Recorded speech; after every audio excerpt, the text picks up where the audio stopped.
MBC நேயர்கள் அனைவருக்கும் என்னோட கோடான கோடி நன்றிகள். நம்ம சேனலில் பார்த்திங்கன்னா பலதரப்புப்பட்ட விஷயங்களை வந்து பேசிகிட்டு இருக்கோம். அந்த வகையில் இன்றைக்கி பார்த்திங்கன்னா டிசிஎஸில் நடந்த லே ஆஃப்ஸை பற்றி பேச போகிறோம். ஐடி செக்டரில் என்ன விஷயம்லாம் நடந்துக்கிட்டு இருக்குது, லே ஆஃப்ஸுங்கிற பேரில் வந்து எம்ப்ளாயீஸை வந்து எந்த அளவுக்கு வந்து கொடுமை இப்போ நடந்துக்கிட்டு இருக்குது அப்படிங்கிற விஷயத்தை தான் வந்து இன்றைக்கி நிகழ்ச்சியில் இன்றைக்கி காணொலியில் பார்க்க போகிறோம். நம்ம பார்த்திங்கன்னா காலேஜிலலாம் பார்த்திங்கன்னா படித்து முடித்ததுக்கப்புறம் பார்த்திங்கன்னா யாராவது ஒருத்தன் ஐடி செக்டரில் போய் வேலைக்கு போயிட்டான்னு வச்சுங்களேன், நம்ம சொல்கிற ஒரே விஷயம், அவன் வாழ்க்கை செட்டில்டு, ஒரு ஹை பேயிங் ஜாபுக்கு வந்து போயிட்டான், வேறு லெவலில் இனிமேல் வந்து சம்பாதிக்க போகிறான், அவன் வாழ்க்கையில் செட்டில் ஆகிட்டான் அப்படின்னு சொல்லி நம்ம சொல்லுவோம். பட் அதெல்லாம் மீறி சில நெகட்டிவ் விஷயங்களும் வந்து ஐடி செக்டரில் இருக்குது. அதுக்கு எடுத்துக்காட்டாக பார்த்திங்கன்னா இப்போ டிசிஎஸில் வந்து ஒரு லே ஆஃப் அப்படின்னு வந்து சொல்லியிருக்காங்க. கிட்டத்தட்ட ஒரு 12,000 பேரை வந்து லே ஆஃப் பண்ணியிருக்காங்க அப்படின்ற மாதிரி சொல்கிறாங்க. அதாவது நம்ம தமிழ்நாட்டில் இப்போ போன நம்ம சேனலில் கூட பேசினோம். அதாவது தூய்மை பணியாளர்களோட வேலை வந்து பறிபோக போகுது அப்படின்னு சொல்லி நம்ம பேசினோம். இப்போ ஐடி செக்டாரில் இருக்கிறவங்க அவங்களுக்குமே பார்த்திங்கன்னா இந்த நிலமை தான். அவங்க வாழ்க்கைக்கும் வந்து என்ன அடுத்து என்ன நடக்க போகுது அப்படிங்கிற மாதிரி ஒரு கேள்விக்குறியாக தான் வந்திருக்கு. ஸோ டிசிஎஸில் வந்து லே ஆஃப் நடந்திருக்கு. 12,000 பேர்னு சொல்கிறாங்க. பட் கிட்டத்தட்ட பார்த்திங்கன்னா அது 12,000 கிடையாது. நம்ம அந்த டிபார்ட்மெண்ட்டில் கேட்டோம்னா, டிசிஎஸ் கம்பெனியில் ஒர்க் பண்ணுறவங்கள்ட்ட கேட்டோம்னா அது 12,000 இல்லை, கிட்டத்தட்ட ஒரு 30,000-40,000 பேரை வந்து லே ஆஃப் பண்ணுறாங்க அப்படின்ற மாதிரி சொல்கிறாங்க. சரி மோகன், அது என்ன லே ஆஃப்னு சொல்கிறாங்க அப்படின்னா என்ன அர்த்தம் அப்படின்னு சொல்லி கேட்டிங்கன்னா, லே ஆஃபுக்கு வந்து ஒரிஜினல் அர்த்தம் என்னன்னு பார்த்தீங்கன்னா, டெம்ப்ரரியாக எம்ப்ளாயீஸை வந்து வேலையிலேருந்து நீக்கிட்டு மறுபடியும் ப்ராஜெக்ட் வந்துச்சுன்னா மறுபடியும் வந்து அந்த எம்ப்ளாயீஸை வந்து உள்ளே சேர்க்குறது தான் பார்த்திங்கன்னா லே ஆஃபோட ஒரிஜினல் மீனிங். ஆனால் அந்த ஐடி செக்டர்லாம் என்ன பண்ணுறாங்க, லே ஆஃப் அப்படின்னா அந்த எம்ப்ளாயீஸை வந்து ஆட்டோமேட்டிக்காக வந்து வீட்டுக்கு அனுப்பிச்சி விட்ருணும், வேலை இல்லாமல் பெஞ்சில் உட்கார வச்சுட்டு அதுக்கப்புறம் ப்ராஜெக்ட் இல்லைன்னு சொல்லி வீட்டுக்கு அனுப்பிச்சிடணும் அப்படின்ற ஒரு இதை தான் வந்து கடைப்பிடிச்சிக்கிட்டு இருக்காங்க. இப்போ டிசிஎஸில் லே ஆஃப் என்ன நடந்திருக்குன்னு பார்த்தீங்கன்னா, டிசிஎஸில் அதாவது நம்ம எல்லாத்துக்குமே தெரியும், நிறையா செக்டார்ஸ் வந்து இப்போ ஏஐயை நோக்கி வந்து நகர்ந்துக்கிட்டு இருக்குது, ஆர்டிஃபிஷியல் இன்டெலிஜென்ஸை நோக்கி நகர்ந்துக்கிட்டு இருக்குது. ஸோ ஐடி செக்டார் அதில் வந்து எந்த விதத்துலையும் பார்த்திங்கன்னா குறைவான செக்டார் கிடையாது. ஏன்னா பார்த்திங்கன்னா ஏஐங்கிற விஷயம் பார்த்திங்கன்னா ஐடி செக்டார்லேருந்து தான் வந்து உருவாகுது. ஸோ டிசிஎஸ் வந்து ஏஐயை நோக்கி வந்து போயிட்டுருக்காங்க. பட்டு ஏஐ எல்லா டிபார்ட்மெண்ட்டும் பார்த்திங்கன்னா ஏஐ நோக்கி வந்து போயிட்டுருக்காங்க. ஆனால் அந்த ஏஐ பண்ணுற இன்வெஸ்ட்மெண்ட்டுக்கு அது கம்பேட்டபிலிட்டியாக இருக்குமா, அது அந்த அளவுக்கு வந்து ரிட்டர்ன்ஸ் கொடுக்குமா, அந்த அளவுக்கு வந்து அது ஒர்க்கு எஃபிஷியன்சி இருக்குமா அப்படின்னு சொல்லி எந்த ஒரு கம்பெனிக்கும் இன்ன வரைக்கும் தெரில. ஜஸ்ட்டு ஏஐங்கிறது வந்து நம்ம இந்தியாவில் வந்து ஒரு ரன்னிங் ப்ராசஸில் தான் இருக்குது. அது வந்து கன்ஃபார்மாக வந்து ஏஐ வந்து சக்ஸஸ் ஆயிரும் அப்படின்ற மாதிரிலாம் சொல்ல முடியாது. ஸோ இந்த டிசிஎஸும் பார்த்திங்கன்னா ஏஐ நோக்கி வந்து போகிறாங்க. ஸோ அதனால் டிசிஎஸ் என்ன சொல்கிறாங்கன்னா, இந்த மாதிரி நான் எங்கள் கம்பெனியை வந்து ரீஆர்கனைஸ் பண்ண போகிறதுனால நான் வந்து என்னோடய 12,000 எம்ப்ளாயீஸை வந்து லே ஆஃப் பண்ண போகிறோம் அப்படின்ற மாதிரி சொல்கிறாங்க. பட் நான் சொன்ன மாதிரியே ரூல்ஸ் படி பார்த்திங்கன்னா லே ஆஃப்ங்கிறது ஒரு டெம்பரரியான விஷயந்தான். அதாவது ஒரு கம்பெனி வந்து தன்னோட கம்பெனி வந்து ரீஆர்கனைஸ் பண்ண போகுதுன்னா அது வந்து நான் சொல்கிறது வந்து ரூல்ஸ். அந்த கம்பெனி வந்து கவர்மெண்ட்டை வந்து ப்ரூஃப் பண்ணும், இந்த மாதிரி என் கம்பெனியில் வந்து எனக்கு எம்ப்ளாயீஸ் கொடுக்கறதுக்கான ப்ராஜெக்ட் என்கிட்ட இல்லை, அந்த அளவுக்கு சோர்ஸ் இல்லை, அதனால என் கம்பெனியை முதல்ல டெவலப் பண்ணும், அதுக்காக வந்து நான் எம்ப்ளாயீஸை வந்து லே ஆஃப் பண்ணுறேன். அதாவது லே ஆஃப் பண்ணுறதுனா வீட்டுக்கு அனுப்பி விட்றது. வீட்டுக்கு அனுப்பிச்சிட்டு அதுக்கப்புறம் என் கம்பெனிக்கு ப்ராஜெக்ட் வந்துச்சுன்னா நான் வந்து முதல்ல என் கம்பெனியில் வேலை பார்த்த எம்ப்ளாயீஸை தான் ஃபஸ்ட்டு வந்து நான் ப்ரிஃபரன்ஸ் கொடுப்பேன். அதாவது ஏற்கனவே பார்த்திங்கன்னா வேலை இல்லைன்னு சொல்லி வீட்டுக்கு அமைச்சிருக்காங்க பார்த்திங்கன்னா அந்த எம்ப்ளாயீஸ், அவங்கள தான் ஃபஸ்ட்டு வந்து என்னோடய கம்பெனிக்கு வந்து ப்ராஜெக்ட் எனக்கு கிடச்சின்னா நான் உள்ளார கூப்பிட்டு வந்து அவங்கள தான் ஃபஸ்ட்டு ஒர்க் பண்ணுவேன், அவங்களுக்கு தான் ப்ரிஃபரன்ஸ் கொடுப்பேன் அப்படிங்கிறது தான் வந்து லே ஆஃபோட ஒரிஜினல் மீனிங். பட் நிறைய ஐடி செக்டார்ஸ் பார்த்திங்கன்னா, இப்போ எக்ஸாம்பிள் டிசிஎஸ் பார்த்திங்கன்னா அந்த மாதிரி லே ஆஃபோட ரூல்ஸே வந்து மீறுறாங்க. அதாவது அந்த லேபர் ரூல்ஸே வந்து மீறுறாங்க. ஸோ இதுதான் வந்து நடந்துக்கிட்டு இருக்குது. இப்போ ஹெச்சிஎல்லில் ஒரு விஷயம் நடந்துச்சு கொஞ்ச நாளைக்கு முன்னாடி. அவங்க என்ன சொல்லியிருக்காங்க பார்த்தீங்கன்னா, ஒர்க் ஃப்ரம் ஹோமில் நிறைய பேர் இருக்காங்க பார்த்தீங்கன்னா, ஹெச்சிஎல் கம்பெனியில் ஒர்க் பண்ணுற ஒர்க் ஃப்ரம் ஹோமில் ஒர்க் பண்ணுற ஆளுங்களாம் இருக்காங்க பார்த்தீங்களா, அவங்க எல்லாத்தையும் வந்து ஒரு மீட்டிங் இருக்குது வாங்க அப்படின்னு சொல்லி கூப்பிட்ருக்காங்க. கூப்பிட்ட இடத்துல பார்த்தீங்கன்னா மீட்டிங் ரூமுக்குள்ளார போகும்போது பார்த்தீங்கன்னா உங்கள் கையில் எதுவுமே இருக்காது, பேனாக இருக்கக்கூடாது, லேப்டாப் இருக்கக்கூடாது, பேக் எல்லாத்தையும் வச்சுட்டு ஜஸ்ட்டு போய் மீட்டிங் அட்டன் பண்ணுங்கள் அப்படின்னு சொல்லியிருக்காங்க. அங்கே மீட்டிங்கில் போனதுக்கப்புறம் பார்த்தீங்கன்னா இந்த மாதிரி நாங்கள் வந்து வேறு எங்கள் கம்பெனி வந்து ரீஆர்கனைஸ் பண்ண போகிறோம், அதனால் வந்து உங்கள் எல்லாத்தையும் வந்து நாங்கள் லே ஆஃப் பண்ண போகிறோம் அப்படின்ற மாதிரி ஹெச்சிஎல் கம்பெனிஸ் வந்து சொல்லியிருக்காங்க. ஸோ இந்தளவுக்கு ஐடி செக்டார் பார்த்திங்கன்னா ஒரு அதாவது ஒரு செக்யூரிட்டியே இல்லை, ஜாப் செக்யூரிட்டியே இல்லாத மாதிரி தான் வந்து போயிட்டுருக்கு. டிசிஎஸில் இந்த லே ஆஃப் எப்படி நடந்துச்சுன்னு பார்த்தீங்கன்னா, டிசிஎஸில் போய் இந்த கம்பெனியில் இருக்கிறவங்க ஒவ்வொரு ஃப்ளோர்லேயும் போய் இந்த மாதிரி சொல்லியிருக்காங்க, இந்த மாதிரி வந்து உங்களுக்கு வந்து ஒரு மீட்டிங் இருக்குது வாங்க அப்படின்னு சொல்லி கூப்பிட்ருக்காங்க. மீட்டிங் இருக்குதுன்னு சொல்லிட்டு போய் எல்லாமே போய் எம்ப்ளாயிஸ் எல்லாம் வந்து அந்த மீட்டிங் அட்டன் பண்ணுறாங்க. அட்டன் பண்ண இடத்துல பார்த்தீங்கன்னா இந்த மாதிரி உங்களை வந்து நாங்கள் லே ஆஃப் பண்ண போகிறோம், எங்களுக்கு வந்து இந்த மாதிரி உங்களை வந்து நாங்கள் வந்து பெஞ்சில், அதாவது எடுத்தோடனே வேலை இல்லைன்னு சொல்ல மாட்டாங்க, முதல்ல வந்து ப்ராஜெக்ட் வந்து இல்லைன்னா பெஞ்சில் உட்கார வைப்பாங்க. பெஞ்சில் உட்கார வச்சதுக்கப்புறம் பார்த்திங்கன்னா அந்த பெஞ்சுனா என்னென்னா அதாவது ப்ராஜெக்டே இல்லாமல் சும்மா இருக்கிறது.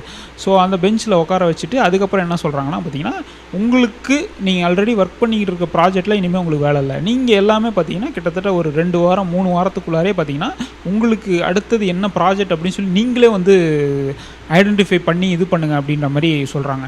ஆக்சுவலி ஒரு எம்ப்ளாயோட ப்ராஜெக்ட் ஏற்கனவே வந்து எம்ப்ளாயி ப்ராஜெக்ட் பண்ணிட்டு இருக்க ப்ராஜெக்ட்டில் ஃபினிஷே ஆகாமல் உங்களுக்கு அந்த இடத்துல வேலை கிடையாது அப்படி சொன்னாங்க, ஏஐ வந்து ரீப்ளேஸ்மெண்ட் பண்ணுறது உங்களுக்கு வேலை இல்லை அப்படின்னு சொல்கிறாங்க. அதுக்கப்புறம் பார்த்தீங்கன்னா இந்த மாதிரி நீங்களே வந்து 2 வாரம் 3 வாரத்துக்குள்ளார உங்களோட ப்ராஜெக்டை வந்து தேடி கண்டுபிடிச்சிங்க, இல்லைனா உங்களை வந்து நாங்கள் வந்து ரிலீவ் பண்ணுற மாதிரி வந்துடும் அப்படின்ற மாதிரி சொல்கிறாங்க. ஆக்சுவலி ப்ராஜெக்ட் ஐடென்டிஃபை பண்ணுறதுங்கிறது பார்த்திங்கன்னா ஒரு ரிசர்ச் மேனேஜ்மெண்ட் குரூப் அப்படின்னு சொல்லி ஒன்று இருக்கும். அந்த ரிசர்ச் மேனேஜ்மெண்ட் குரூப் தான் வந்து இவங்களுக்கு வந்து என்ன ப்ராஜெக்ட் அப்படின்னு சொல்லி ஐடென்டிஃபை பண்ணி வந்து சொல்லணும். ஸோ இந்த மாதிரி ஒரு ப்ராப்பராக ஒரு டிபார்ட்மெண்ட்டே இருக்குது இந்த ப்ராஜெக்ட் ஐடென்டிஃபை பண்ணுறதுக்கு. இந்த விஷயத்தை வந்து டிசிஎஸ் வந்து பண்ணாமல் எம்ப்ளாயிக்கிட்டே அந்த பேர்டன் வந்து கொடுக்குது. உங்களுக்கான ப்ராஜெக்டை வந்து நீங்களே தேடி கண்டுபிடிச்சிங்க, கண்டுபிடிச்சிட்டு இன்னும் 2 வாரம் 3 வாரத்துக்குள்ளாரே நீங்கள் கண்டுபிடிக்கணும், இல்லைனா உங்களை வந்து நாங்கள் வீட்டுக்கு அனுப்பிச்சிடுவோம் அப்படின்ற மாதிரி சொல்கிறாங்க. ஸோ இதை தான் நான் சொல்கிறேன், ஒரு ஜாப் செக்யூரே இல்லாத ஒரு விஷயம். ஸோ இது வந்து அவங்களுக்கு வந்து இன்னமும் பார்த்திங்கன்னா மென்டலி வந்து ஸ்ட்ரெஸ்ஸு தான் வந்து கண்டிப்பாக வந்து கொடுக்கும். ஆஹா என்னடா இந்த மாதிரி நமக்கு ப்ராஜெக்ட் ஐடென்டிஃபை பண்ணலைன்னா நம்ம வேலையை விட்டு தூக்கிறாங்கன்னு சொல்லிட்டு ஒரு ஒரு மனுஷன் வந்து ஸ்ட்ரெஸ் இல்லாமல் வாழ்ந்தால் தான் வந்து அவன்கிட்ட வந்து ஒரு ப்ரொடக்டிவிட்டி இருக்கும். ஸோ இந்த சமயத்தில் பார்த்திங்கன்னா இந்த மாதிரி பேர்டன் கொடுத்தாங்கன்னா கண்டிப்பாக கஷ்டமான ஒரு விஷயந்தான் அவங்களுக்கு. அது மட்டும் இல்லாமல் பார்த்திங்கன்னா டிசிஎஸில் பார்த்திங்கன்னா ஒரு ஹை சேலரி வாங்குறாங்க பார்த்திங்களா, இந்த C3A எம்ப்ளாயி, C3B எம்ப்ளாயி, அந்த மாதிரி C3 C4 அந்த மாதிரி எம்ப்ளாயிஸ் இருப்பாங்க பார்த்திங்களா, ஹை பேயிங் எம்ப்ளாயிஸ் இருப்பாங்க பார்த்திங்களா, அவங்கள வந்து இந்த மாதிரி ஐடென்டிஃபை பண்ணி இந்த மாதிரி இந்த டாஸ்க்கை கொடுக்குறது, உங்களை வந்து நாங்கள் வேறு ப்ராஜெக்ட் மாற்றுறோம், நீங்கள் அதுக்குள்ளே ஐடென்டிஃபை பண்ணுங்கள் அந்த ப்ராஜெக்ட் அப்படின்னு சொல்லி அவங்கள வந்து இது பண்ணுறது. அவங்கள ஏன் இது பண்ணுறாங்கன்னு பார்த்தீங்கன்னா, இது வந்து நம்ம இந்தியன் ஐடி செக்டரில் காலங்காலமாக வந்து இந்த விஷயத்தை வந்து பின்பற்றிட்டு இருக்காங்க, இந்த ஃபாலோ பண்ணிகிட்டு இருக்காங்க. என்னன்னா ஒரு நல்ல ஒரு சம்பளம் அதிகமாக கொடுக்குறவங்கள வந்து இந்த வேலையை விட்டு ரிலீவ் பண்ணிவிட்டு சம்பளம் கம்மியாக இருக்கிறது, அதாவது ஒருத்தர் வாங்குகிற சம்பளத்தில் 3 பேரை வந்து ரெக்ரூட் பண்ணி அடுத்து அந்த ப்ராஜெக்டை வந்து ரன் பண்ணுறது. அதுக்கப்புறம் அவங்க அதிகமாக சம்பளம் வாங்கும்போது அவங்கள வந்து ரிலீவ் பண்ணிட்டு அதுக்கப்புறம் அவங்க வாங்குகிற சம்பளத்தில் ஒரு 3 பேர்த்தை ரெக்ரூட் பண்ணி இந்த மாதிரி இந்தியன் ஐடி செக்டரில் வந்து அந்த காலங்காலமாக வந்து இந்த விஷயம் வந்து நடந்துகிட்டு இருக்குது. ஸோ டிசிஎஸும் இதை தான் வந்து ஃபாலோ பண்ணிகிட்டு இருக்காங்க. தன்னுடைய C3A எம்ப்ளாயி, C3B எம்ப்ளாயிஸ்லாம் வந்து ரிலீவ் பண்ணி புதுசாக ரெக்ரூட் பண்ணி அவங்கள வந்து ஒரு கம்மியான சேலரி கொடுத்து வேலைக்கு வைக்கிற மாதிரி பிளான் பண்ணிக்கிட்டு இருக்காங்க டிசிஎஸ். இந்த மாதிரி விஷயங்கள்லாம் நடக்கிறதுக்கு ஒரு காரணம் பார்த்திங்கன்னா கவர்மெண்ட் அப்படின்னு சொல்லி நான் சொல்லுவேன். அதான் என்னோட கருத்து. ஏன்னா பார்த்திங்கன்னா கவர்மெண்ட் பார்த்திங்கன்னா இந்த மாதிரி ஐடி செக்டார் கம்பெனிஸ் எல்லாம் பார்த்திங்கன்னா ஒரு ரெகுலேட் பண்ணும், அவங்க பாலிசிலாம் வந்து ரிஃபார்ம் பண்ணும். இந்த பாலிசிலாம் வந்து எம்ப்ளாயிஸுக்கு வந்து கரெக்டாக இருக்கா அப்படின்னு சொல்லி அவங்க வந்து ஐடென்டிஃபை பண்ணி ஒரு ரெகுலேஷனுக்கு வந்து கொண்டு வரணும். ஏன்னா பார்த்திங்கன்னா ஐடி செக்டார் கம்பெனியில் ஒர்க் பண்ணுறவங்க பார்த்திங்கன்னா கிட்டத்தட்ட அவங்களோட சேலரியில் 30% ஆஃப் இதை வந்து ஏர்னிங்ஸை வந்து டேக்ஸாக இந்தியன் கவர்மெண்ட்டுக்கு டேக்ஸாக கட்டிக்கிட்டு இருக்காங்க. ஸோ அந்தளவுக்கு கான்ட்ரிபியூட் பண்ணுறவங்களோட வந்து ஒர்க், அதாவது அவங்க அந்தளவுக்கு கான்ட்ரிபியூட் பண்ணுற எம்ப்ளாயிஸை வந்து நீங்கள் கண்டுக்காமல் இருக்க, அதான் நான் வந்து கவர்மெண்ட் எம்ப்ளாயிஸை மட்டும் தான் கண்டுப்போம் அப்படின்ற மாதிரிலாம் இருக்கக்கூடாது. ஏன்னா வந்தீங்கன்னா இவங்க வந்து நான் சொன்ன மாதிரி பார்த்திங்கன்னா 30% வந்து டேக்ஸாக கட்டுறாங்க சேலரியில். ஸோ அந்தளவுக்கு வந்து அவங்களோட அந்த லேபர் பாலிசியை வந்து நீங்கள் வந்து ரிஃபார்ம் பண்ணணும், ஒரு ரெகுலேட் பண்ணணும் அப்படிங்கிறதான் வந்து என்னோட கருத்து. அது மட்டும் இல்லாமல் பார்த்திங்கன்னா நான் முன்னாடியே சொன்ன மாதிரி பார்த்திங்கன்னா ஐடி செக்டார் வந்து ஒரு நல்ல ஒரு ஹை பேயிங் செக்டார் தான். பட் இந்த செக்டார்ஸ்லேயே பார்த்திங்கன்னா ஒரு ரெகுலேஷனே இல்லாமல், நோ ரெகுலேஷன் அப்படின்னு சொல்லி சொன்னோம்னா ஐடி செக்டரில் பார்த்திங்கன்னா ஒரு ரெகுலேஷனே கிடையாது. இந்த மாதிரி நான் சொன்ன மாதிரி லேபர் பாலிசி ரெகுலேஷன் ஒன்றுமே கிடையாது. ஒரு ஜாப் செக்யூரிட்டியும் வந்து இதில் வந்து நம்ம வந்து சொல்ல முடியாது. ஸோ அந்தளவுக்கு வந்து ஐடி செக்டர் வந்து இருக்குது. இதுவே ஒரு மேனுஃபேக்சரிங் செக்டர் எடுத்துன்னு வச்சுக்கோங்க, ஒரு ப்ரைவேட் மேனுஃபேக்சரிங் செக்டரே எடுத்துக்கிட்டிங்கன்னா அங்கே பார்த்திங்கன்னா லேபர் ரைட்ஸ் இருக்குது. அவங்க பார்த்திங்கன்னா இந்த ஈஸ் ஆஃப் டூயிங் பிஸ்னஸ் அப்படிங்கிற ஒரு கொள்கையில் பார்த்திங்கன்னா லேபர் ரைட்ஸுங்கிறது வந்து அவங்க உரிமையாக மேனுஃபேக்சரிங் செக்டார்லாம் பார்த்திங்கன்னா லேபர் ரைட்ஸுங்கிற விஷயத்தை வந்து பெற்றிருக்காங்க. ஆனால் இந்த ஐடி செக்டாரில் அந்த விஷயம் கிடையாது. ஐடி செக்டரில் இருக்குது, லேபர் ஆர்கனைசேஷனும் இருக்குது. பட் லேபர் ஆர்கனைசேஷன் ஒரு பேரளவில் தான் இருக்குது. அதாவது அவங்களால வந்து எம்ப்ளாயீஸுக்கு வந்து ஒரு நல்லது நடக்குதா அப்படின்னு சொல்லி கேட்டிங்கன்னா கண்டிப்பாக வந்து ஒரு கொஷின் மார்க் தான். ஏன்னா பார்த்தீங்கன்னா லேபர் அந்த அந்த ஃபோர்ஸுக்கு வந்து ஐடி செக்டரில் உள்ள அந்த லேபர் ஃபோர்ஸுக்கு பார்த்திங்கன்னா ஒரு அளவுக்கு வந்து அந்த அளவுக்கு வந்து ஒரு மெக்கானிசம் கிடையாது. அவங்க வந்து அந்த ஹேண்டில் பண்ணுற விதம் பார்த்திங்கன்னா எம்ப்ளாயீஸோட இதை வந்து ஹேண்டில் பண்ணுறது பார்த்திங்கன்னா கண்டிப்பாக வந்து கம்மியாக தான் இருக்குது. ஸோ அந்த அளவுக்கு அதனால் பார்த்திங்கன்னா யாருமே வந்து அந்த லேபர் இப்போ இதுக்கு வந்து போகிறதில்ல. லேபர் ஃபோர்ஸ்கிட்ட போய் இந்த மாதிரி லேபர் ரைட்ஸை வந்து எங்களுக்கு இது பண்ணுங்க அப்படின்னு சொல்லி யாருமே போகிறதில்ல. தமக்கு ஒரு பிரச்சனை வந்துச்சுன்னா வாயை மூடிக்கிட்டு தான் எல்லாருமே வந்து வேலை பார்க்குறாங்க. ஏன்னா பார்த்திங்கன்னா நிறைய கம்பெனிஸில் பார்த்திங்கன்னா லீவு நாளில் வர சொல்கிறாங்க, ஹாலிடேஸில் வந்து வர சொல்கிறாங்க. அப்படி வரலைன்னா உன் அப்ரைஸில் நான் கையை வச்சுருவேன், நீ ப்ரொமோஷன் வாங்க முடியாது, உன் ப்ரொமோஷன் எல்லாத்தையும் கையை வச்சுருவேன்னு சொல்லி மேலதிகாரி வந்து மிரட்டுறான். ஸோ அந்த மிரட்டுறதுக்கு பயந்துக்கிட்டு நம்ம யார்கிட்ட போய் சொல்கிறது அப்படின்னே தெரியாமல் நிறைய பேர் பார்த்திங்கன்னா பேசாமல் வாயை மூடிட்டு வேலை பார்த்துடலாம் அப்படின்ற மாதிரி தான் போயிட்டுருக்காங்க. இந்த லேபர் ரைட்ஸை நீங்கள் வந்து ஈஸியாக ஐடி கம்பெனியில் வந்து பெறுவதற்கு என்னோடய சின்ன ஒரு கருத்து, அதாவது எம்ப்ளாயீஸ் நீங்கள் எல்லோரும் பார்த்திங்கன்னா யூனியனைஸ் ஆகுங்க. அவன் இது இவன் இது அப்படின்லாம் சொல்லி பார்க்காது. எம்ப்ளாயீஸ் நீங்கள் எல்லாமே பார்த்தீங்கன்னா ஒரு யூனியனைஸ் ஆகுங்க. யூனியனைஸ் ஆகிட்டு ஒரு யூனியன் மாதிரி அமைஞ்சால் தான் பார்த்தீங்கன்னா உங்களுக்கு தேவையான விஷயத்தை வந்து நீங்கள் கம்பெனிஸில் வந்து நெகோஷியேட் பண்ண முடியும். உங்களோட டிமாண்டை வந்து நீங்கள் அப்போ தான் வந்து இது பண்ண முடியும். உங்களோட ப்ராப்ளம் எதாவது இருந்துச்சுன்னா நீங்கள் அப்போ தான் வந்து யூனியனாக இது பண்ணால் தான் வந்து கேட்க முடியும். ஏன்னா வந்து ஒரு சிங்கிள் ஆளாக கேட்டால் கண்டிப்பாக பிரச்சனை வரும் அப்படிங்கிறது தான் வந்து ஐடி செக்டர் எம்ப்ளாயீஸ் எல்லாத்துக்கும் உள்ள ஒரு பயம். ஸோ இந்த மாதிரி யூனியன்ஸ் ஆகிட்டு கண்டிப்பாக ஒரு குரல் வந்து ஓங்கி இருக்கும். அதிகாரிகள் அதிகாரம் பண்ணுறப்ப நீங்கள் பார்த்தீங்கன்னா இந்த மாதிரி யூனியனாக சேர்ந்தீங்கன்னா கண்டிப்பாக உங்களுக்கான டிமாண்டை வந்து நீங்கள் ரைஸ் பண்ண முடியும். அது மட்டும்தான் வந்து இந்த விஷயம் வந்து இருக்குது. அது மட்டும் இல்லாமல் நிறையா லேபர் ஆர்கனைசேஷன்லாம் இருக்குது, நல்லா செயல்படுற லேபர் ஆர்கனைசேஷன்லாம் இருக்குது. அவங்கள்ட்ட போய் உங்களோட குறைகள்லாம் வந்து சொன்னால் தான் வந்து இந்த மாதிரி விஷயம் வந்து சரியாகும். ஸோ ஐடி செக்டாரில் லேபர் ரைட்ஸ் அப்படிங்கிற விஷயம் வந்து ரொம்ப ரொம்ப ரொம்ப கம்மியாக இருக்குது. அதை வந்து போக்குறதுக்கு என்னோடய சின்ன ஒரு கருத்து. அது மட்டும் இல்லாமல் பார்த்திங்கன்னா நமக்கு இந்த மாதிரி டிசிஎஸ் ஹெச்சிசிஎல்ல நடக்கிற விஷயம்லாம் வந்து வெளியில் வருது. அதுக்கும் கீழே இருக்கிற கம்பெனிஸோட பிரச்சனைகள்லாம் பார்த்திங்கன்னா ஒன்றுமே தெரியல. இப்போ பார்த்திங்கன்னா ஐடி செக்டார் பார்த்திங்கன்னா 5000 வாங்குறவனும் அதே கோடு தான் அடிப்பான், 1,00,000 வாங்குறவனும் அதே கோடு தான் அடிப்பான். நான் சொல்கிறது பார்த்திங்கன்னா ஃப்ரெஷர் அதே கோடு தான் அடிப்பான். பட் ஐடி செக்டார்லேயே பார்த்திங்கன்னா ஒரு 3 கேட்டகரியாக வந்து பிரிஞ்சிருக்கு. அதாவது வந்து அண்டர் எம்எஸ்எம்இ செக்டார் அப்படி சொல்லுவாங்க. அந்த 5,000லேருந்து 10,000 வரைக்கும் சம்பளமாக வாங்குறாங்க பார்த்திங்கன்னா அவங்களாம் பார்த்திங்கன்னா எம்எஸ்எம்இ செக்டாருக்கு கீழே வருவாங்க. ஸோ அவங்களாம் பார்த்திங்கன்னா இந்த மாதிரி அவங்களோட இப்போ நம்ம டிசிஎஸ் ஹெச்சிஎல்லாம் பார்த்திங்கன்னா அபோவ் எம்எஸ்எம்இ செக்டர், அதாவது ஒரு டீசெண்டாக ஒரு 50,000 70,000 பேக்கேஜ் வாங்குற இவங்கெல்லாம் பார்த்திங்கன்னா அபோவ் எம்எஸ்எம்இ செக்டர். இவங்களுக்கு நடக்கிற பிரச்சனைலாம் இப்போ நமக்கு வெளியில் வந்து தெரியுது. இந்த மாதிரி 5,000 10,000 வாங்குற ஐடி செக்டர் கம்பெனிஸில் நடக்கிற பிரச்சனை இன்ன வரைக்கும் நம்ம யாருக்குமே தெரியறதில்லோ அந்த அளவுக்கு வந்து அதெல்லாம் வந்து மறைக்கப்பட்ட விஷயமாகவே இருக்குது.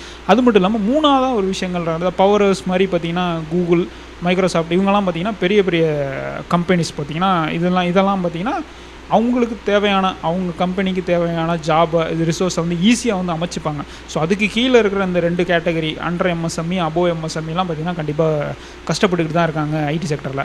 ஆக்சுவலி பொதுவாக பார்த்திங்கன்னா ஐடி செக்டரில் நமக்கு இந்தியன் கம்பெனிஸ்க்கு எப்படி ஆர்டர்ஸ்லாம் வருதுன்னு பார்த்திங்கன்னா மோஸ்ட் ஆஃப் த டைம் பார்த்திங்கன்னா ஈரோப்பு, நார்த்தன் அமெரிக்கா இந்த சைட்லேருந்து தான் பார்த்திங்கன்னா நமக்கு வந்து நிறைய ஜாப்ஸ்லாம் வந்து வருது. இப்போ சமீபத்தில் பார்த்திங்கன்னா ட்ரம்ப் பார்த்திங்கன்னா நிறைய விஷயங்களை வந்து இது பண்ணிக்கிட்டு உளறிக்கிட்டு இருக்காரு பார்த்திங்களா. அவர் பார்த்திங்கன்னா ட்ரம்ப் பார்த்திங்கன்னா இப்போ மேக் இன் அமெரிக்கா, நம்மளால் எப்படி மேக் இன் இந்தியா அப்படின்னு சொல்லி பண்ணுறது, அதே மாதிரி மேக் இன் அமெரிக்கா அப்படிங்கிற மாதிரி வந்து ஒரு கான்செப்ட் வந்து கொண்டு வர்றாரு. எல்லாத்தையும் வந்து அமெரிக்காவிலே நம்ம பண்ணணும் அப்படின்னு சொல்லிட்டு. ஸோ அவர் இந்த மாதிரி பண்ணுறதுனால முன்னாடிலாம் பார்த்திங்கன்னா அமெரிக்காவில் உள்ள கவர்மெண்ட் ஜாபுலாம் பார்த்திங்கன்னா ப்ராஜெக்ட்லாம் பார்த்திங்கன்னா நம்ம ஐடி செக்டருக்கு வந்து வரும். ஸோ இவர் இந்த மாதிரி பண்ணதுக்கப்புறம் பார்த்திங்கன்னா அங்கேருந்து வர ப்ராஜெக்ட்ஸ் வந்து கம்மியாக ஆரம்பிச்சிரு. ஸோ இந்த மாதிரி பவர் ஹவுஸ் மாதிரி இருக்கிற பெரிய பெரிய கம்பெனிஸாக இருக்கிறப்ப தான் கூகுளு, மைக்ரோசாஃப்ட் இவங்க மாதிரி கம்பெனிலாம் ஈஸியாக வந்து அந்த பிஸ்னஸை வந்து வாங்கிப்பாங்க, அடாப்ட் பண்ணி ரிசோர்ஸ் கொடுத்துருவாங்க. So most of the IT companies என்ன பண்ணுறாங்க பார்த்தீங்கன்னா எம்ப்ளாயீஸ் எல்லாம் விட்டுட்டு ஏஐ அப்படிங்கிற ஒரு டெக்னாலஜிக்கு வந்து போகிறாங்க. ஆக்சுவலி ஏஐங்கிற விஷயம் எப்படின்னா இப்போ நம்ம இந்தியாவில் எப்படி இருக்குதுன்னு பார்த்தீங்கன்னா ஒரு விஷயம் வந்து இம்ப்ளிமெண்ட் பண்ணுறாங்க, அந்த விஷயம் வந்து அந்த அளவுக்கு இன்வெஸ்ட்மெண்ட் பண்ணதுக்கான எஃபெக்டாக இருக்குமா, ஹை ப்ராஃபிட் விஷயமா இருக்குமா அப்படின்னு சொல்லி கேட்டால் எல்லாத்துக்கும் வந்து ஒரு கேள்விக்குறி தான் இருக்குது. ஏன்னா வந்து இன்ன வரைக்கும் அந்த ஏஐயோட எஃபெக்ட் வந்து யாருக்குமே தெரியல, அது எந்த அளவுக்கு வித்ஸ்டாண்ட் பண்ணும் அப்படிங்கிற விஷயம் வந்து தெரில. இது எப்படி தெரியுமா இருக்குது, நம்ம தமிழ்நாட்டில் வந்து இப்போ டிவிகே அப்படின்னு சொல்லி ஒரு கட்சி வந்திருக்காங்க பார்த்தீங்கன்னா, இந்த கட்சியோட ஓட் பர்சன்டேஜ் எவ்வளோன்னு யாருக்குமே தெரியாது. ஒன்று ஹையாகவும் இருக்கலாம், இல்லை லோவாகவும் இருக்கலாம். ஸோ அந்த கட்சியோட ஓட் பர்சன்டேஜ் எவ்வளோன்னு நமக்கு தெரியல. ஸோ அதே கான்செப்டில் தான் ஏஐயோட அந்த எஃபிஷியன்சி வந்து எவ்வளோ இருக்கும் அப்படின்னு சொல்லி எந்த ஒரு கம்பெனிஸுக்கு வந்து தெரியல. ஒரு ரன்னிங் ப்ராசஸில் தான் வந்து அந்த நிலமையில தான் வந்து இந்தியாவில் வந்து இருக்குது. ஸோ எம்ப்ளாயீஸை விட்டுட்டு ஏஐ வந்து எடுக்கிறாங்கங்கிற விஷயம் வந்து எந்த அளவுக்கு வந்து கம்பெனிஸுக்கு வந்து ப்ராஃபிட்டாக இருக்கும், எந்த அளவுக்கு வந்து ப்ரொடக்டிவிட்டி இருக்கும் அப்படிங்கிறது வந்து ஒரு பிக் கொஷின் மார்க்காக தான் வந்து இருக்குது. ஸோ ஐடி செக்டாரில் வந்து இன்னும் ஒரு விஷயமும் இருக்குது, எல்லா செக்டார்லேயும் இருக்கிற ஒரு விஷயம் இருக்குது. அது என்னன்னு பார்த்தீங்கன்னா ஒர்க் ப்ரெஷர், ஸ்ட்ரெஸ்ஸு. அதாவது வந்து 8 மணி நேரம் வேலை செய்யுங்க அப்படின்னு சொல்லிட்டு இப்போ நிறைய கம்பெனிஸில் பார்த்திங்கன்னா, நான் கவர்மெண்ட் கம்பெனிஸுமே சொல்கிறேன், நிறைய கம்பெனிஸ் பார்த்திங்கன்னா 8 மணி நேரம் 10 மணி நேரம் கம்பெனி ஒர்க்குன்னு சொல்லிட்டு 14 மணி நேரம் 16 மணி நேரம் வந்து வேலை செய்ய சொல்கிறது. ஸோ இந்த அளவுக்கு ஐடி கம்பெனியும் எந்த விதத்துலையும் வந்து சளைச்சது கிடையாது. ஐடி கம்பெனிலையும் பார்த்திங்கன்னா இத்தனை மணி நேரம் வேலை பார்க்குறான், 12 மணி நேரம் வேலை பார்க்குறான், 14 மணி நேரம் பார்க்குறான், 16 மணி நேரம் வேலை பார்க்குறான். அந்த மாதிரி கம்ப்ளைண்ட்ஸும் வந்து போய்ட்டுருக்கு. ஆக்சுவலி ஒரு ஐடி செக்டர் கம்பெனி இப்போ ஒரு நாள் ஸ்டார்ட் ஆகுதுன்னா, இன்றைக்கி வந்து ஐடி கம்பெனி எப்படி இன்றைக்கி ஸ்டார்ட் ஆகுதுன்னா பார்த்திங்கன்னா, ஆரம்பத்தில் பார்த்திங்கன்னா ஸ்டாண்டப் மீட்டிங் அப்படின்னு சொல்லி ஒன்று வைப்பாங்க. அதாவது ஸ்டாண்டப் மீட்டிங்னா என்னென்னு பார்த்திங்கன்னா, காலைல எல்லாம் அசம்பிள் ஆனதுக்கப்புறம் நேற்று ப்ராஜெக்ட் வந்து எப்படி போச்சு, நேற்று பண்ண ப்ராஜெக்ட் எந்த அளவுக்கு வந்து முடிஞ்சிருக்கு, அது மட்டும் இல்லாமல் இன்றைக்கி ப்ராஜெக்ட் பண்ணுறதுக்கு என்னென்னலாம் தேவை, என்னென்ன ரிசோர்ஸ் தேவை, அதே மாதிரி இன்னொரு ப்ராஜெக்டில் இருக்கிறவங்கள்ட்ட இருந்து நமக்கு எதாவது ஐடியாஸ் சொன்னால் அவங்களுக்கு கால் பண்ணி பேசுகிறது, அவங்கள வந்து காண்டாக்ட் பண்ணுறது. அதே மாதிரி நம்ம கம்பெனியில் இருக்கிற ப்ராஜெக்டை பற்றி அடுத்த அந்த கம்பெனிக்கு எதாவது ஹெல்ப்ஃபுல்லாக இருந்துச்சு, அந்த ப்ராஜெக்ட் எதாவது ஹெல்ப்ஃபுல்லாக இருந்துச்சுன்னா அவங்களுக்கு வந்து சொல்கிறது. இந்த மாதிரி ஸ்டாண்டப் மீட்டிங் வந்து ஃபஸ்ட்டு காலையில் போகும். அது இல்லாமல் பார்த்திங்கன்னா கிளையன்ட் மீட்டிங்லாம் நடக்கும். 2 மணி நேரம் 3 மணி நேரம் அந்த மாதிரிலாம் வந்து கிளையன்ட் மீட்டிங்லாம் வந்து போயிட்டுருக்கோம்.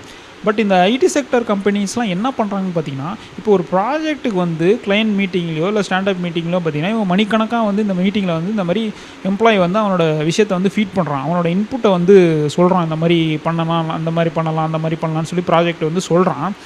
பட் கம்பெனி என்ன கன்சிடர் பண்ணிக்கிறாங்கன்னு பார்த்தீங்கன்னா, அவன் பண்ணுற ப்ராஜெக்டில் உள்ள அவுட்புட்டுக்காக தான் அவன் டைமை வந்து நோட் பண்ணிக்கிறாங்க.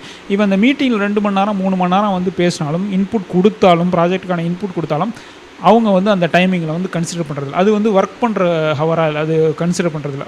அவன் இந்த ஒர்க்கிங் ஹவர்ஸாக வந்து கன்சிடர் பண்ணல. நீ கீபோர்டு மவுஸை வச்சு எந்த அளவுக்கு வந்து இப்போ ஒர்க் பண்ணுறான், அந்த டைமை வச்சு தான் இவங்க வந்து அவனோட ஒர்க்கிங் ஹவர்ஸை வந்து டிஃபைன் பண்ணுறாங்க. யோசிச்சு பாருங்கள், அவன் மூளையை கசைஞ்சு தான் வந்து அந்த ப்ராஜெக்ட்டுக்கான இன்புட்ஸு ஃபீடிங்லாம் வந்து கொடுக்குறான். ஸோ பட் அதை வந்து அவங்க பெருசாக கன்சிடர் பண்ணாமல், நீ வந்து கம்ப்யூட்டர் முன்னாடி உட்காந்துட்டு அந்த கம்ப்யூட்டர்லேயும் கீபோர்ட்லேயும் மவுஸ்லேயும் எந்த அளவுக்கு வந்து நீ அந்த எஃபிஷியன்ஸாக ஒர்க் பண்ணுற அப்படிங்கிற விஷயத்த தான் வந்து நாங்கள் ஒர்க்கிங் ஹவராக கன்சிடர் பண்ணுவோம். அப்படிங்கிற விஷயம்லாம் வந்து ரொம்ப ஒரு சங்கடத்துக்குள்ள ஒரு விஷயந்தான்.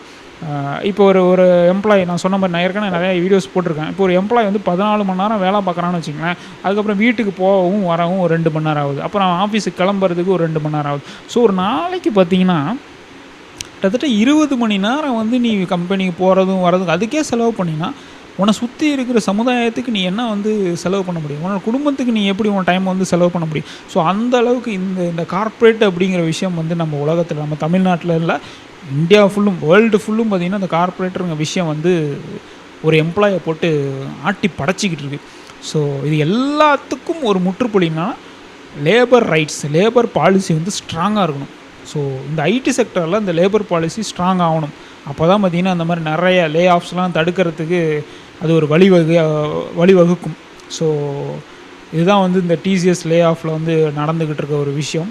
ஸோ இந்த மாதிரி நிறைய ஐடி செக்டர் கம்பெனிஸில் வந்து நடந்துக்கிட்டு, நான் சொன்ன மாதிரியே பார்த்திங்கன்னா இந்த 5000க்கும் 10,000க்கும் வாங்குற சம்பளம் வாங்குற ஐடி கம்பெனிலாம் பார்த்திங்கன்னா மூச்சே வெளியிலே வரதில்லை. என்ன இது பண்ணாலும் அது வெளியில் வரல. ஏன்னா பார்த்திங்கன்னா அவன் ரொம்ப சின்ன கம்பெனி, ரொம்ப சம்பளம் கம்மியாக வாங்குறான். அவனுக்கு சரி என்னமோ பண்ணிட்டு போய் என் குடும்பத்தை ஓட்டினா போதும் அப்படின்னு சொல்லி நிறைய பேர் பல்ல கடிச்சிட்டு வந்து வேலை பார்த்துக்கிட்டு இருக்கான். ஸோ இந்த அளவுக்கு வந்து ஒரு லே ஆஃப்ங்கிற விஷயம் வந்து போயிட்டுருக்கு. நம்ம நினச்ச அந்த மாதிரி துப்புரவு தொழிலாளர்கள்லாம் அந்த மாதிரி அநியாயம்லாம் நடந்துக்கிட்டு இருக்கு அப்படின்னு சொல்லி. ஸோ படித்த இந்த மாதிரி நிறையா சம்பளம் வாங்குகிற 1 லட்சம் 2 லட்சம் வாங்குகிற இந்த ஐடி செக்டர் ஊழியர்களுமே பார்த்திங்கன்னா இந்த அளவுக்கு தான் வந்து ஒரு அதிகார பிடியில் தான் வந்து இருக்காங்க. ஸோ இதெல்லாம் என்றைக்கு மாறப்போகுதுன்னு தெரில. ஏன்னா வந்து நம்ம பேசுகிறோம், நிறைய சங்கங்கள் வந்து இதுக்காக பேசுது, நிறைய யூனியன்ஸ் வந்து ஃபைட் பண்ணுறாங்க. ஸோ எவ்வளவோ பேசினாலும் பார்த்திங்கன்னா உழைக்கும் வர்க்கம் வந்து இன்ன வரைக்கும் கஷ்டப்பட்டுக்கிட்டு தான் இருக்கும். ஸோ ஒரு மக்களுக்கு வந்து இது சென்று அடையணும். என்ன நடந்துக்கிட்டு இருக்குது, ஐடி செக்டர் கம்பெனிஸில் என்ன நடந்துக்கிட்டு இருக்குது அப்படிங்கிறது வந்து சென்றடையணும் அப்படிங்கிற ஒரு நோக்கத்துக்கு போட்ட காணொளி தான் இது. ஸோ இதில் ஏதாவது ஒரு சந்தேகமோ, இதில் ஏதாவது ஒரு கருத்து வேறுபாடோ, கருத்து முரண்பாடோ அப்படி இருந்துச்சுன்னா கண்டிப்பாக வந்து கமெண்ட்டில் சொல்லுங்கள். ஏன்னா இது மேலும் நிறைய வீடியோஸ், இந்த மாதிரி வீடியோஸ் மேக் பண்ணுறதுக்கு எனக்கு வந்து ஒரு யூஸ்ஃபுல்லாக இருக்கும். ஸோ நம்ம கரெக்டான ட்ராக்கில் தான் போயிட்டுருக்கோமா அப்படிங்கிற ஒரு இதுவும் வந்து நான் தெரிஞ்சுப்பேன். ஸோ ஒன்றும் இல்லை, நம்ம எம்பிசி சேனலை சப்ஸ்கிரைப் பண்ணுங்கள். இந்த மாதிரி நிறைய வீடியோஸ் வந்து நம்ம பேசிக்கிட்டு இருக்கோம், போட்டுக்கிட்டு இருக்கோம். அது எல்லாத்தையும் தெரிஞ்சுக்கிறதுக்கு எம்பிசி சேனலை சப்ஸ்கிரைப் பண்ணுங்கள். அப்படியே அந்த பெல் ஐக்கானை கிளிக் பண்ணுங்கள். கண்டிப்பாக உங்கள் ஃபோனில் உங்கள் முன்னாடி வந்து நான் பேசுவேன். ஸோ இதேமாரி ஏதாவது ஒரு நல்ல ஒரு வீடியோவுடன், நல்ல ஒரு காணொலியுடன் உங்களை சந்திக்கும் வரை உங்களிடந்து விடைபெறுவது உங்கள் மகன். நீங்கள் பார்த்து கொண்டிருப்பது உங்கள் எம்பிசி சேனல். நன்றி, வணக்கம்.